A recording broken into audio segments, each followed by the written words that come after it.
Hello, good morning, afternoon everyone. Welcome to my channel. Sometimes, the most painful truth is the one we are too afraid to face, that we are trapped in a toxic relationship. At first, the signs are subtle, wrapped in manipulation disguised as love. Yet once we open our eyes, we can no longer deny the truth. We don't stay because we are white, we stay because we're wounded. Conditioned to believe that chaos is love and our worth is negotiable. But deep down, we know we were meant for more. Reclaiming your self-worth becomes a revolution, a journey back to your true self. It begins by setting unshakable boundaries and realizing that cutting the cord isn't cruelty, it's clarity. Healing is not just about leaving. It's about rebuilding from the ashes, rediscovering who you are, and finding a voice that was once silenced. In that rediscovery lies your power, your purpose. And when you're finally ready to let go, not with bitterness but with freedom, you don't just survive, you transform. Toxic relationships are not always dramatic or filled with obvious abuse. Sometimes, they erode your self-esteem and mental health slowly. Signs include constant criticism, controlling behavior, emotional manipulation, gaslighting, and a lack of mutual respect or empathy. If you constantly feel anxious, drained, or fearful around someone, these are red flags. It's important to listen to your inner voice. Are you walking on eggshells? Are your opinions always dismissed? Do you feel guilty for expressing your needs? These aren't just emotional struggles, they are signs of an unhealthy power dynamic. Recognizing the toxicity involves identifying patterns. One bad day doesn't make a relationship toxic, but repeated emotional harm does. Additionally, you should evaluate how the relationship affects other areas of your life. Are you isolated from your friends or family? Has your productivity or sleep suffered? These signs point to something deeper. Toxicity thrives in silence. If you've tried communicating your needs and were met with hostility, deflection, or manipulation, you need to acknowledge that healthy change is unlikely.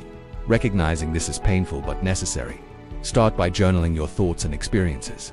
When you put patterns into words, you gain clarity. Speak with a trusted friend or therapist. They may see the red flags you've normalized. Many people ask, why didn't I leave sooner? The answer is rarely simple. Often, individuals stay in toxic relationships due to emotional dependency, fear of being alone, or the belief that the relationship will change. There's also the sunk cost fallacy, the idea that you've invested so much that leaving feels like a loss. If you grew up witnessing dysfunction, you might normalize toxicity without realizing it. Your subconscious might confuse emotional highs and lows with love. Trauma bonding is another reason people stay. It's a psychological attachment formed through cycles of abuse and intermittent reward. The brain becomes addicted to the cycle, craving the moments of affection that follow the hurt. Then there's hope, the belief that things will get better, that they didn't mean it, or that if you just try harder, everything will be okay. This hope is weaponized by toxic partners to keep control. Many also struggle with low self-worth. They don't believe they deserve better, so they settle for crumbs of affection. Others stay because of shared finances, children, cultural pressure, or lack of a support system. But freedom begins with self. You need to ask, what fear is holding me hostage? Is it the fear of loneliness, judgment, starting over? Once you confront these fears, you begin to regain your power. No one ever deserves to feel small or unseen in a relationship. You deserve reciprocity, not survival. Know what a boundary is and is not. A boundary is a clear statement of what you will and will not tolerate around your time, your emotions, your body, and your values. It is not an attempt to control the other person. It's an instruction on how you require them to treat you. Think of it as a personal policy manual. Healthy partners respect policies. Toxic partners attempt loopholes. Identify your non-negotiable with 3 core areas. Communication, no yelling, name-calling, or gaslighting. Time and energy, no unannounced drop-ins, late-night guilt trips, or crisis calls that hijack your day. Privacy and autonomy, no phone snooping, location tracking, or forced disclosures. Write these down. Seeing them on paper solidifies them. Communicate the boundary clearly. Ambiguity fuels manipulation. Use I statements. I need conversations without yelling. If that isn't possible, I will leave the room. I need 24-hour notice for plans. Spontaneous demands will be declined. Clarity gives toxic partners no wiggle room to twist your words. Enforce. Don't negotiate. A boundary without consequences is a suggestion. If you say, I will hang up if you insult me, then hang up the moment the insults start. The first, enforcement, is hardest. Afterward, the toxic person learns you are serious or escalates. Escalation is proof that the relationship was conditional on your compliance. Expect pushback. Toxic individuals rely on your lack of boundaries for power.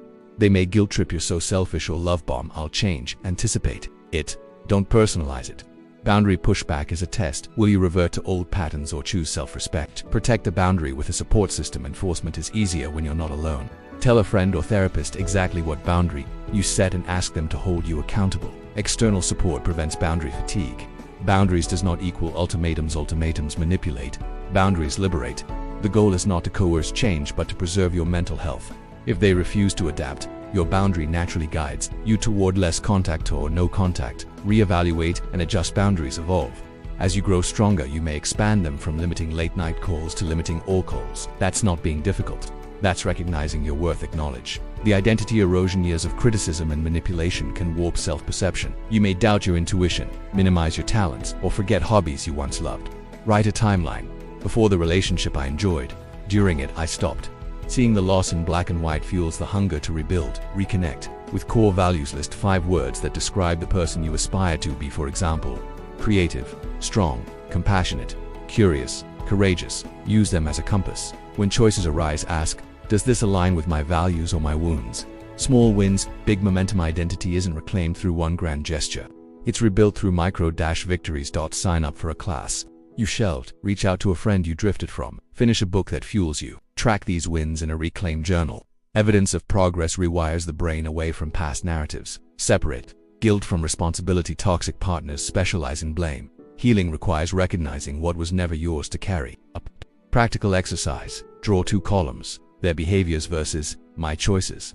Place abuse, manipulation, or betrayal clearly in their column, not yours. Responsibility is empowering. Misplaced guilt is shackling. Build a new narrative. Tell your story out loud or in writing, but cast yourself as the protagonist, not the victim. A protagonist extracts lessons and uses pain as plot development. Reframe. I learned to trust my intuition. I discovered resilience I never knew I had. Story editing therapy shows that changing the narrative language changes the emotional imprint.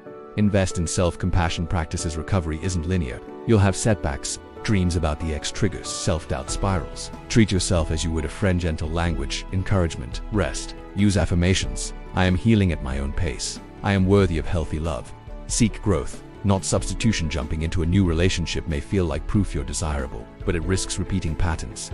Transform sick into a training ground. Therapy, fitness, skill building, travel. Become so grounded that the next partner must add value, not fill a void. Celebrate the milestones. First month, no contact. Dinner with friends. First no without guilt. Journal the victory. Celebration anchors positive emotions to growth, speeding neural rewiring. Why cutting contact is crucial. Toxic people thrive on access. As long as you're reachable, they can manipulate, guilt trip, or reel you back into the cycle. Whether it's a romantic partner, friend, or family member, emotional leeches don't stop feeding unless you remove their access to you. No contact. NC is not cold-hearted, it's a lifeline. Understand the psychological addiction breaking contact feels like, with a rule, because, in many toxic dynamics, you're dealing with trauma bonds. The highs, apologies, affection, and lows, fights, gaslighting, release chemicals like dopamine and cortisol. This roller coaster tricks your brain into craving the very thing hurting you. No contact helps reset your nervous system and rewire your emotional dependency. Define your level. No contact versus low contact. No contact, full block on social media, text, phone, email. No updates, no lurking. Total emotional detox. Low contact necessary for shared parenting, work, or unavoidable family ties. In this case, limit communication to logistics only. Neutral tone. No personal info. No emotional engagement. Write it down. I will not engage beyond what is strictly necessary. I do not need closure. My peace is my closure. Prepare for pushback. Toxic individuals often don't go quietly. They may love bomb you with apologies or promises. Play the victim too. Mutual friends or family send cryptic or dramatic messages to provoke guilt. Expect this. It's a last-ditch effort to regain control. Remember, your boundary is not up for debate. Remove digital temptations, block them, mute mutual connections, remove photos, delete old conversations. This isn't about erasing the past, it's about clearing space for the present. Set app timers if you're tempted to check their profile. Out of sight, out of spiral. Create a post-cut ritual, symbolically release the connection. Burn a letter, bury a shared item, journal your final goodbye. Rituals mark the emotional shift and give your decision weight in the subconscious. It tells your psyche, we're moving on now. Build a crisis response plan. Even the strongest person can have a moment of weakness. Have a plan. Who will you call when tempted to reach out? What mantra will you repeat? Nothing has changed. I deserve peace. What action will you take? Go for a walk. Journal. Call a friend. Celebrate the freedom. The silence after no contact is not emptiness, it's healing space. You may cry, grieve, or feel disoriented. That's okay. But soon, you'll hear something you haven't heard in a long time. Your own voice. Accept that healing is non-linear. One good week can be followed by a wave of sadness. That doesn't mean you're backsliding. It means you're human. grief comes in cycles: denial, anger, bargaining, depression, and acceptance. Let each stage visit just. Don't let any of them move in permanently.